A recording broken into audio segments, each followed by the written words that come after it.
हरियाणा के बहादुरगढ़ में किसान आंदोलन में शामिल लोगों ने एक व्यक्ति को जिंदा जला दिया है। मृतक की पहचान कसार गांव निवासी मुकेश के रूप में हुई है। दरअसल मुकेश ने बुधवार देर शाम किसान आंदोलन में शामिल 4 लोगों के साथ आंदोलन स्थल पर ही शराब पी थी। बाद में हुई लड़ाई झगड़े में आरोपियों ने मुकेश पर तेल छिड़ककर आग लगा दी। आग लगने के बाद मुकेश को बहादुरगढ़ के सामान्य अस्पताल लाया गया था, जहाँ पर 90% झुलसे हुए मुकेश ने करीब 2:30 बजे दम तोड़ दिया। आग तो खुद लगाई, कुछ न लगाई उसने जो किसान आंदोलन में जो व्हाइट कपड़े में था उन्हें लगाई आग। तेल किसने छिड़का? उसने तेल छिड़क कर उसने आग लगाई है तेरे है। ठीक है, बोला घर मत जा। अच्छा, क्या बोला? घर मत जा। घर मत जा। है। और दूसरी जो बात आपको मैं बता रहा हूँ, यहाँ पीछे है, इधर इधर है, इधर पीछे, इधर पीछे लिखा हुआ है, भारत से भूत निकल जाएंगे, भारत से भूत निकल जाएंगे, एक भूत नहीं रहेगा, एक भूत बार बार तकरीबन 4-5 साल से मैं आपको कह रहा हूँ, भारत के अंदर एक भूत नहीं रहेगा, एक मंदिर नहीं रहेगा, एक हिंदू नहीं रहेगा। ये 5 साल से मैं आपको कह रहा हूँ, मैं खुद चोरी नहीं कर रहा। मैं आपको एक बात बताता हूँ, उसकी बुनियादी वजह क्या है। अभी कोरोना आया हुआ है, इनको ये क्या कर रहे हैं, मुसलमानों के पास जाकर माफिया मांगते हैं। हर मुसलमान इनके लिए मय्यदीन अजमेरी बने हुए हैं। हर मुसलमान मय्यदीन अजमेरी है।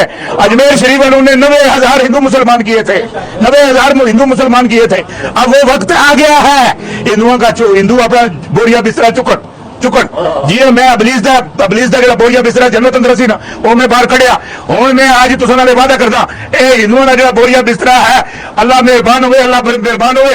अल्लाह अकबर है, अल्लाह अकबर है, अल्लाह अकबर है, अल्लाह अकबर बाहुक्म अलाई 2027 तक एक हिंदू नहीं नजर आने लगा।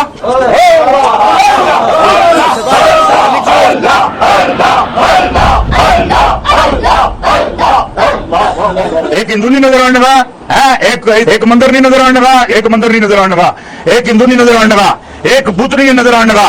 जो पूरे इलाके में इतना बम मारेंगे कि इलाका धुआं हो जाए। नमस्ते दोस्तों, मैं रेणु साहब, जो आज मैं अपने घर खलकाटा में हूँ, उत्तर 24 परगना में। आज मेरी ट्रेन थी मुंबई के लिए, लेकिन मैंने ट्रेन नहीं लिया क्योंकि कल मेरे घर पे बम चला है। कुछ मुस्लिम लड़कों ने आकर मेरे घर पर हमला किया है। मेरे घर का दीवार टूट गया, कांच टूट गया, काफी नुकसान हुआ है। बाइक मेरा तोड़ दिया इन लोगों ने, और दोनों दुकानें लूटने की कोशिश, घर पे लूटने की कोशिश।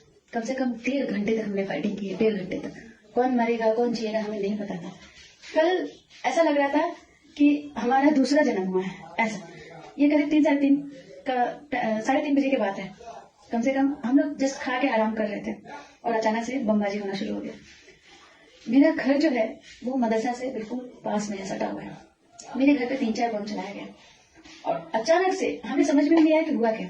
और कम से कम 150-200 लड़के, कोई ईटा, कोई पत्थर, कोई भाला, किसी के हाथ में बम लेकर हमारे घर पर आ गया कि मदरसा में बम चला है, मदरसा में चला है। मैंने उन्हें आधा घंटे तक समझाने की कोशिश की कि भाई मेरे घर पे चला है, तुम्हारा मदरसा सटा हुआ है मेरे घर से, तो तुम्हें लगता है चला, जबकि वहां पे कुछ नहीं है। लेकिन हम तो टारगेट में पहले से थे, ये तो बहानाबाजी था। नहीं तो सिर्फ जैसे मेरे घर पे बम चला है, सिर्फ 10 मिनट के अंदर कम से कम 200-300 लड़के कहाँ से आ जाएंगे, वो भी हाथों में हथियार लेके। और 1.5 महीने पहले से हमें काफी धमकियां मिलती आ रही हैं, पैसे दे दो नहीं तो अंजाम बुरा होगा। और हमें ही नहीं, कई दुकानदारों को, कई हिंदुओं को यहाँ धमकी मिल रहा है कि अगर 1 लाख दोगे तो आप दुकान चला सकोगे, 50,000 दोगे तो जैसे जिसकी औकात। हमसे भी 20,000 मांगा गया था। हमने 1.5 महीने तक उसके लिए फाइटिंग किया, फिर जाके हमने कंप्लेन किया कई जगह कि सर ऐसा ऐसा हो रहा है। मैंने कंप्लेन अपने टीएमसी के जो नेता है मनोज सोम से किया, तो उन्होंने कहा भी था कि नहीं ठीक है मैं देखता हूँ कौन कर रहा है। यूरोप में इंस्टीट्यूशन ऑफ मैरिज नहीं था। ये जो शादी का जो इंस्टीट्यूशन है ये नहीं था। वहां की कल्पना ये थी कि एक पुरुष और एक महिला के बीच में उच्चतम सुख प्राप्त करने के लिए उनका मेल होता है। उनकी फिलॉसफी कहती थी कि एक आदमी और औरत के बीच में परम सुख प्राप्ति के लिए यह मिलन होता है। उसमें होने वाली, उत्पन्न होने वाली कोई भी बच्चा या बच्ची उस सुख को कम करती है।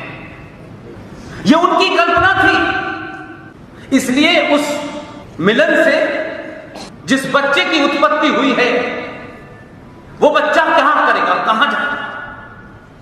तो यूरोप में इसके ऊपर यह तय किया गया कि ऐसा ही जैसा यह बड़ा सा हॉल है, इस हॉल में के बाहर एक टोकरी रखी होगी। वो जो संतान पैदा परम सुख प्राप्ति में हो गई है, उस औलाद को उस डलिया में उस कमरे के बाहर छोड़ जाते थे।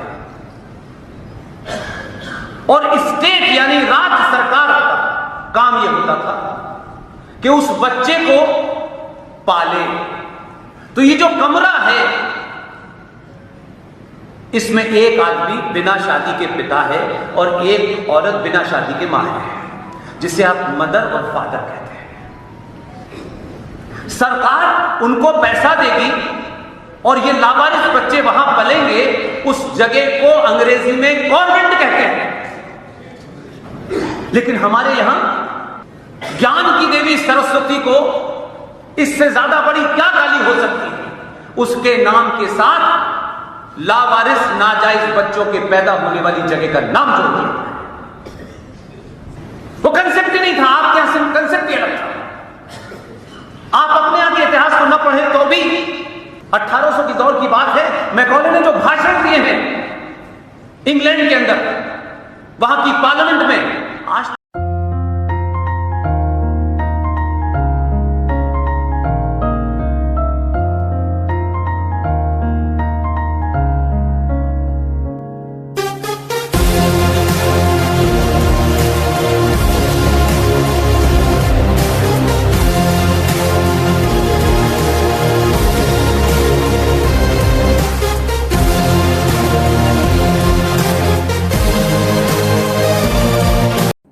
मित्रों नमस्कार, मैं सनातन संस्था का राष्ट्रीय प्रवक्ता चेतन राजहंस। हम सबको पता है कि फेसबुक भारत में एंटी हिंदू एजेंडा चला रहा है। कुछ माह पूर्व सनातन संस्था के 5 ऑफिशियल अकाउंट्स को बंद किया गया। उसके बाद सनातनशॉप.com जो सनातन धर्म ग्रंथों की बिक्री करता है, उसको ऑफिशियल अकाउंट भी बंद किया गया। सनातन प्रभात जो हिंदुत्व का एकमात्र न्यूज़पेपर है, उसका ऑफिशियल अकाउंट को भी बंद किया गया। हिंदू जन जागृति समिति, उसके 27 अकाउंट्स जिसकी फॉलोअरशिप 2.7 मिलियन इतनी है, उसके सारे 27 अकाउंट्स को भी बंद किया गया। मैं यह बताना चाहूंगा कि सनातन संस्था का जो ऑफिशियल अकाउंट था, उसके द्वारा सनातन धर्म की शिक्षा का प्रचार हो रहा था। सनातन धर्म को वैज्ञानिक ढंग से सिखाया जा रहा था, लेकिन फेसबुक ने कोई भी कारण न बताते हुए इस अकाउंट्स को बंद किया। हाल ही में टाइम ग्रुप ने एक न्यूज छापा है जिसमें स्पष्ट रूप में कहा है कि सनातन संस्था से संबंधित जो अकाउंट्स थे वो बंद करने के लिए स्वयं टाइम ने ही रिपोर्ट किया था फेसबुक को। और टाइम ये बताता है कि हमने ही बताया था कि सनातन संस्था एक एक्सट्रीमिस्ट ग्रुप है। आपको इससे समझ में आएगा कि एक इंटरनेशनल मीडिया फेसबुक जैसे सोशल मीडिया प्लेटफॉर्म का उपयोग करके भारत में एंटी हिंदू एजेंडा चला रही है। और ये हमें समझना चाहिए कि भारत में जितने सारे हिंदू संगठनों के आज फेसबुक अकाउंट्स बंद हो रहे हैं, उसके पीछे कहीं ना कहीं इंटरनेशनल मीडिया है। मैं बताना चाहूंगा, भारतीय संविधान हमें धर्म स्वतंत्रता देता है, धर्म प्रचार का स्वतंत्रता देता है। और ऐसी स्थिति में यदि फेसबुक जैसी एक कमर्शियल एंटिटी भारत के संविधान के अंतर्गत कोई कार्य करने वाले लोगों को बिना कारण यदि उसके अकाउंट्स बंद करती है, तो ये एक प्रकार से संवैधानिक सूत्रों का उल्लंघन होता है। और इसीलिए भारत सरकार की ये जिम्मेदारी है कि जो संविधान के ऊपर जाकर कार्य करना चाहते हैं, ऐसे फेसबुक को संवैधानिक शक्तियों का प्रयोग कर भारत सरकार ने उसे बैन करना चाहिए। आज मैं यही मांग करता हूं कि भारत सरकार फेसबुक को भारत में बैन करे। योग कर्म सुकौशलम, ये संस्कार बचपन से डालना बहुत जरूरी। व्यक्ति को महत्वाकांक्षी होना चाहिए। हम आकाश के तारे तोड़ कर लाएंगे, हम इस महान भारत को वैभवशाली बनाएंगे और काम के बल पर आगे बढ़ेंगे और अपने साथ समाज को आगे बढ़ाएंगे, हम देश को आगे बढ़ाएंगे। ये हमारा संकल्प होना चाहिए।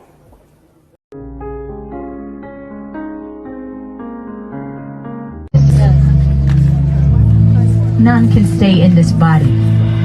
None can stay in this body. In Jesus' name. Everyone, out of her. Out of her now. Out of her now. Out of her. Out of her now. Out now. Out. Out of her now. Out of her now. Out. Get out. Get out. Every last one must go now.